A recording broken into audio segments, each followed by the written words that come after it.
My name's Dale Vince. I'm the founder of Ecotricity. I've set myself a challenge. I'm going to build a wind-powered car. It'll be an electric car, charged from the wind, so there's zero emissions from it. I want to build a sports car, out-and-out sports car. That's the challenge, a wind-powered car.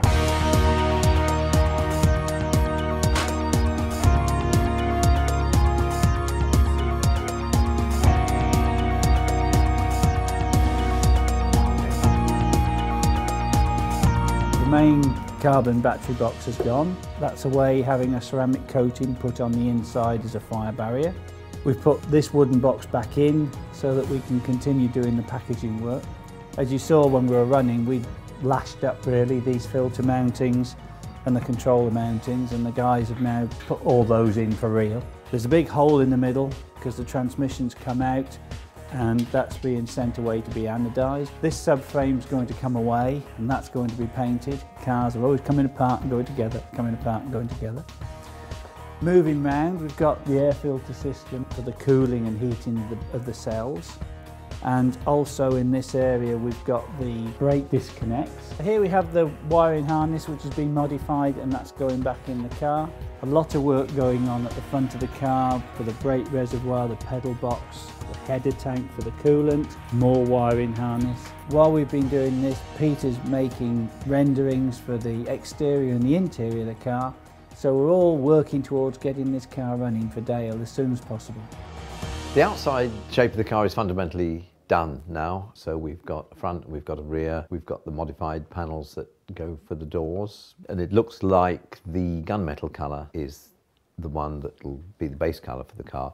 And then we've been looking at how we'll do what isn't slavishly a Union flag, but has the feeling of it, because that's part of the Ecotricity image.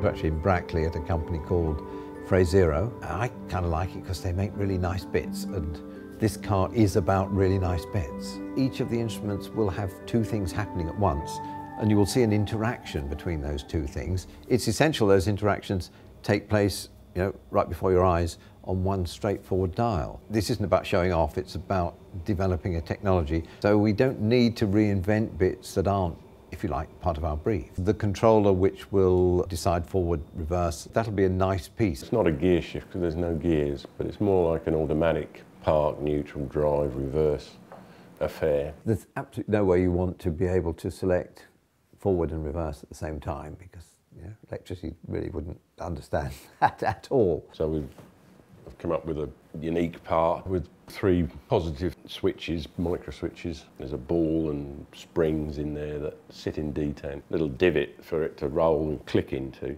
So you've got to add some extra force to get the ball to go up the spring to come out. This was an early design of Peter's for the top of it. He's gone away from that now, and we probably won't have that affair. The very stage I'm at right now is to devise what that top piece will be like. Because what it doesn't want to do is look like a regular sporty gear shift. I mean, the temptations to have a aluminium or a carbon ball, with sort of Ferrari undertone, I really don't think is what we want to do. You want it to be very clear when you have chosen to put it in reverse or forward. The control, whatever it is, would have an LED in it, so it'll light up green or red, so there will be no question of a mistake. So that he's got a visual light to tell him which direction the car's about to go in when he touches the throttle. Down below there is really a mechanical engineering function. We're limited with the gate tracking that we can have within that particular hemisphere and where the ball can move to. I don't have to design the mechanism, and Jim's terribly good at designing the mechanism. You don't need to worry about that bit. I mean, that's nice about working with folk that you trust like that, I'm not thinking, I'm sure there's something better and he hasn't thought of it, because he has thought of it, and it's this. The great thing with Dale's whole philosophy on this is that he doesn't want to hide away his ideas. I mean, there's so much more debate than there was when we started. We've come in exactly the right time, and it's not just because we've come into contact with people who are doing electric-powered vehicles. There's a fabulous momentum growing, and the nice bit is we feel we're kind of at the sharp end of that very much.